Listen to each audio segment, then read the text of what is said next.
Salut à tous, alors je suis allé voir Knock at the Cabin, le nouveau film de M. Night Shyamalan. Et je dois donner un petit peu de contexte avant de donner mon opinion, avant de faire ma critique. C'est que je suis un grand fan de M. Night Shyamalan, mais voilà, il a une carrière qui a eu des hauts et des bas, des très très hauts et des très très bas. Et c'est vrai que c'est pas évident, on va dire, la relation fan Shyamalan qu'on entretient avec lui, puisque j'ai l'impression qu'en fait, ces 3 voire 4 premiers films sont ses 3 voire 4 meilleurs films. Déjà, Le Village, c'est le premier, je pense, qui avait commencé à diviser sérieusement, on va dire, à énerver des fans de Shyamalan, avant bien sûr de se cracher avec d'autres films encore plus on va dire, controversés, comme La Jeune Fille de l'eau, comme Phénomène, comme Avatar de Last Airbender, enfin bref. Il a eu des très très bas. Et il a fait un bon petit retour il y a quelques années avec The Visit qui était vraiment excellent, voilà, mais qui n'atteignait pas, pour moi, qui n'atteignait pas les sommets qu'il avait atteints déjà avec ses 3 premiers films, en tout cas 3 ou 4 premiers films, mais qui était une bonne manière de se relancer, on va dire. Et ça, c'était suivi justement de Split. Il a eu une excellente période avec Split, qui était un retour finalement dans l'univers de Incassable, et que j'ai trouvé vraiment excellent, même s'il n'était pas forcément aussi bon que Incassable, mais ça continue un peu dans l'univers là, tout en étant un film qui est indépendant. Donc j'ai vraiment beaucoup apprécié ça. Et puis après, bien sûr, il a fait Glass, qui m'a extrêmement déçu. Pas par rapport à on va dire, à la forme, mais dans le fond, en fait, voilà, par rapport à ce qu'il a, je comprends ce qu'il a essayé de dire. Encore une fois, je le répète, je comprends ce qu'il a essayé de me dire avec Glass, mais je j'ai pas apprécié, ouais, j'ai pas accepté ce qui se passe dans Glass. Il y a des choses qui m'énervent dedans. Après, c'est voilà, c'est les goûts et c'est comme ça, quoi. Donc, j'ai pas aimé la direction qu'a pris le film, même si voilà, le film était quand même réussi par rapport à ce qu'il essayait de raconter. C'était juste pas à mon goût. Ensuite, voilà, on arrive à Old, qui est sorti il y a 2 ans, il me semble, hein, c'était il y a 2 ans. Old, qui était vraiment pas mal, et qui était, mais pareil, là, pour le coup, c'était vraiment juste se faire plaisir. C'était un film dérangeant, un peu fantastique et intriguant, mais finalement, au bout d'un moment, on se posait pas vraiment la question C'était juste très divertissant dans l'horreur, on va dire, de ces personnes qui vieillissaient en accéléré. Et je trouve qu'il y avait plein de bonnes idées. Après, c'était une œuvre mineure, c'était pas un grand film. Ce qui nous amène à Knock at the Cabin. Et donc, comme d'habitude, on se renseigne le moins possible sur un film de Shyamalan. On regarde la bande-annonce, c'est intriguant et ça me suffit, voilà. Et finalement, je suis resté sur ma faim. Voilà, le film m'a laissé un peu sur la faim. C'est l'histoire. Alors c'est un couple, un couple gay. Alors ça, on s'en fout, mais apparemment tout le monde s'en fout pas. Qui est en vacances, voilà, avec leur petite fille adoptive dans un petit chalet dans les bois. Voilà, comme commencent plein de films d'horreur. Et 4 personnes débarquent et leur annoncent de manière on va dire, enfin, il n'y a pas de bonne manière de l'annoncer de toute façon, mais ils essayent de leur expliquer que, voilà, si ils décident pas lequel des 3 doit être sacrifié, alors, c'est la fin du monde, en gros. Donc c'est un film sur l'apocalypse, la fin du monde. Et comme c'est M. Night Shyamalan, c'est super bien réalisé.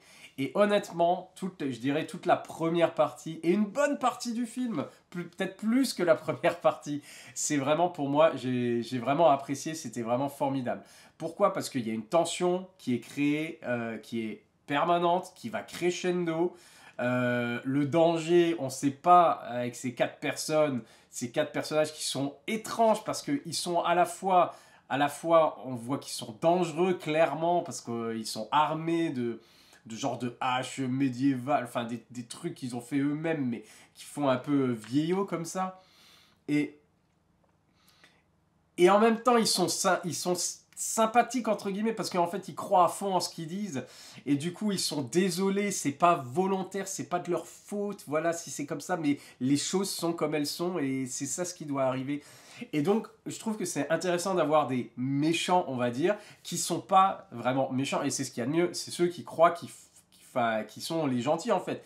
Et ici c'est même pas qu'ils pensent qu'ils sont gentils, c'est genre c'est ce qui doit arriver. On n'y peut rien, c'est comme ça, mais voilà. Si vous décidez pas qui de vous trois doit être sacrifié, alors c'est foutu, c'est la fin du monde. Et du coup, on a tout un développement où... alors, j'ai pas envie de rentrer dans les spoilers parce que je sais pas trop ce qu'on a vu dans les bandes annonces, je sais pas trop ce que... voilà, mais grosso modo, il se passe des choses qui corroborent plus ou moins, qui corroborent au fur et à mesure ce que ces personnes racontent, que effectivement il y a des plaies qui vont s'abattre, qui sont punies tant qu'ils se décident pas. Il y a des plaies qui s'abattent, voilà, sur le monde et des choses comme ça. Et du coup, pendant tout le film, on se pose la question, on n'arrête pas de se poser la question, comme les personnages d'ailleurs qui se retrouvent dans cette situation, le couple qui est là, genre, mais non, vous êtes des extrémistes, vous êtes des fous, vous êtes des complotistes, vous êtes monté la tête sur des forums ou des choses comme ça, vous savez ce qui se passe, voilà, et c'est des trucs qui sont prévus, c'est un canular, voilà, qui est fait pour une certaine raison, etc., etc.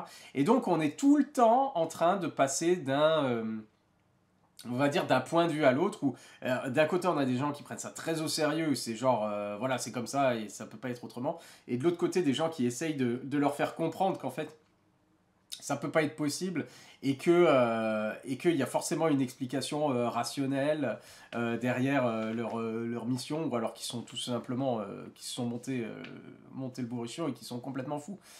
Mais du coup, il y a tout cet aspect-là. Et du coup, ça crée vraiment cette tension et ça nous fait cogiter. Et on est vraiment, voilà, maître du suspense. M. Night Shyamalan, ici, il fait une belle démonstration de comment créer et entretenir un suspense tout du long. Parce qu'on a vraiment ce danger permanent. On ne sait jamais dans quelle direction ça peut partir. Et puis, la violence, qui, pourtant, il en montre très peu.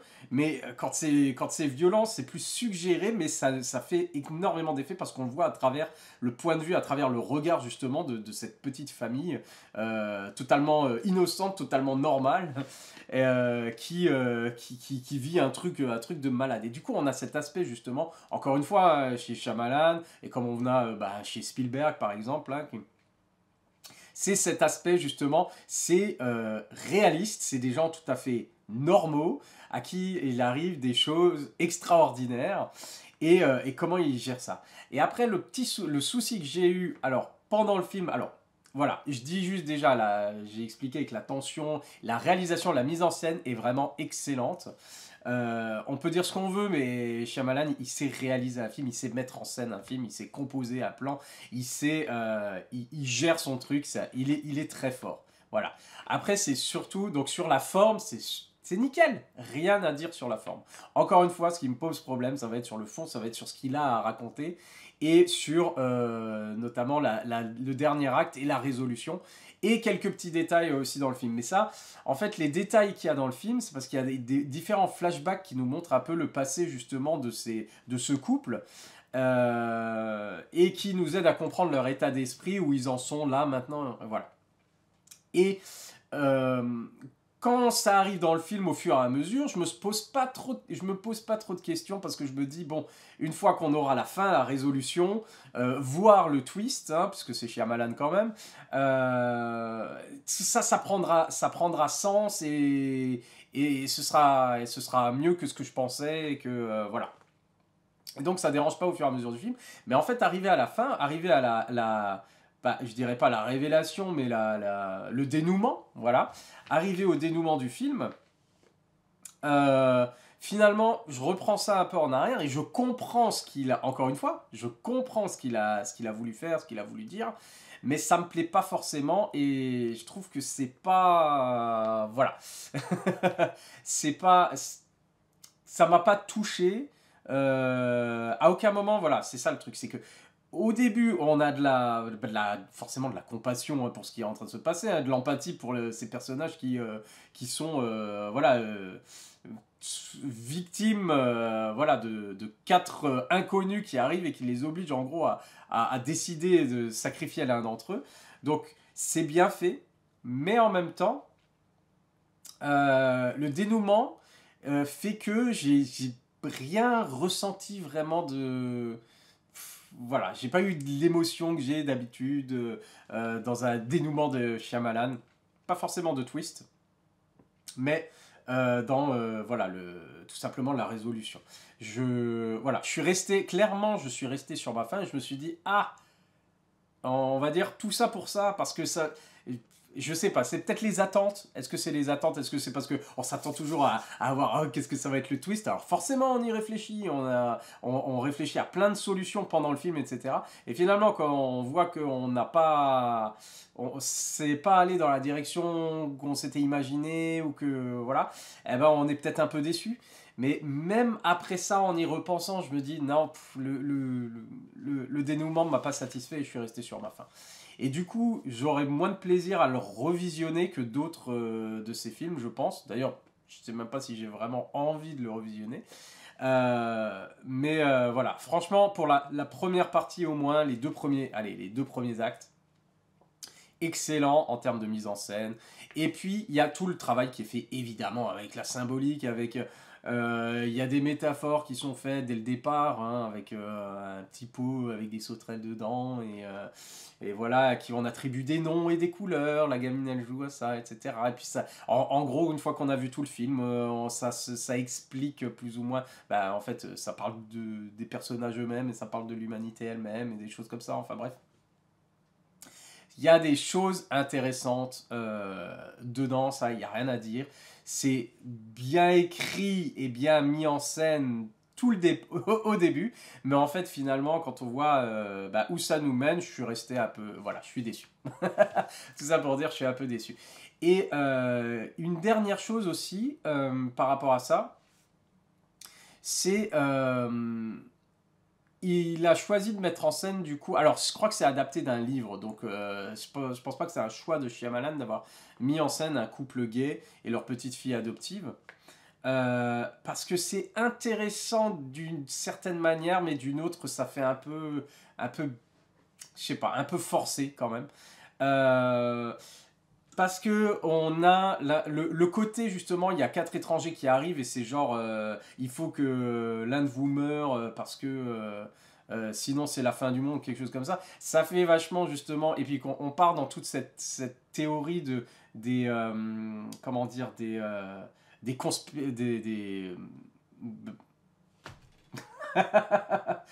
conspirationnistes, je perds mes mots, pardon. Voilà, bah justement de la conspiration et des choses comme ça, des complotistes, conspirationnistes, est-ce que ça se dit? Complotistes. On parle là-dessus des gens qui se montrent là, et on pense tout de suite extrême droite américaine, etc. Forcément, alors c'est un couple gay, alors c'est le mal, c'est Satan, et c'est pour ça, et ils ont adopté une petite asiatique, ah, c'est pas leur vrai enfant, je sais pas quoi, et puis c'est le péché ou quelque chose comme ça, et du coup, eh ben, quelqu'un doit mourir, voilà, parce que sinon, voilà, c'est la fin du monde, Dieu il est en colère, enfin j'en sais rien, bref. Et du coup, il y a ce truc-là, justement, qu'on se met en tête, c'est par rapport à ça, et voilà, c'est une chose. Après, là où je suis un petit peu... Ça m'embête un peu, c'est que c'est la manière dont est justement affichée l'homosexualité, en fait, dans ce film-là. La manière dont c'est traité, c'est au bout d'un moment, en fait, ce serait bien, et ça vaut pour, je sais pas, tout ce qui est représentation, etc. Ce serait bien d'avoir des personnages qui sont juste des personnages et qui sont pas définis, que le personnage soit pas défini justement par sa sexualité ou par le fait que voilà. Là, ça pourrait être simplement, il pourrait montrer simplement que c'est un couple gay avec une petite fille adoptée. Et c'est comme ça, et il y a zéro problème avec ça, et puis qu'ils fassent voilà, qu'ils fassent ce qu'ils ont à faire par rapport à ça, que le film se déroule comme prévu, mais pas qu'on revienne sur le fait que, ah, au fait, c'est un couple homosexuel, hein. Et du coup, en tant que couple homosexuel, dans les flashbacks, c'est genre, regardez tout ce qu'ils ont traversé. Et en fait, chaque flashback, c'est, je dirais, un cliché, on va dire, justement, d'intolérance ou de trucs comme ça. Une scène avec les parents d'un des deux qui acceptent pas. Une scène avec, voilà, ils sont obligés de dire que l'un est le beau-frère de l'autre pour pouvoir adopter. Une scène où il y en a un qui se fait attaquer, voilà, dans un bar, un crime de haine, voilà, homophobe. Truc comme ça. Et du coup, j'ai... Voilà. Quelque part, ces flashbacks expliquent où en sont les personnages, on va dire, psychologiquement, là où... par rapport à ça. Par rapport à ce qu'ils ont en face d'eux et ce qu'ils essayent de faire. Donc on comprend leur état d'esprit. Mais d'un autre côté, je me dis, ils auraient pu trouver autre chose que ce genre de cliché, voilà, d'intolérance et de haine, et de rappeler, voilà, c'est un couple homosexuel, c'est voilà. Pour normaliser le truc, quoi. Faites un couple normal, et un couple gay, qui vit normalement, et qu'on ne soit pas obligé de venir à chaque fois sur le fait qu'il soit gay. Et je trouve que c'est dommage, du coup, qu'ils soient allés trop avec si peu de, on va dire, subtilité, finalement. Voilà. Mais c'est pas ça qui m'a dérangé forcément le plus dans le film, c'est plus vraiment, encore une fois, puisque, certes, c'est cliché, et certes, je me dis, bon, ce serait bien d'arrêter de mettre ce genre de choses et de normaliser un peu plus, justement, les couples LGBT sans pointer du doigt, et regardez, c'est un couple, voilà. En dehors de ça, on va dire, c'est utile. C'est utile dans ce que j'ai dit, le développement des personnages et leur point de vue, où ils en sont, comment ils essayent de s'en sortir, etc. Mais ce qui me dérange le plus, du coup, par rapport à ce film-là, c'est vraiment tout ça pour ça.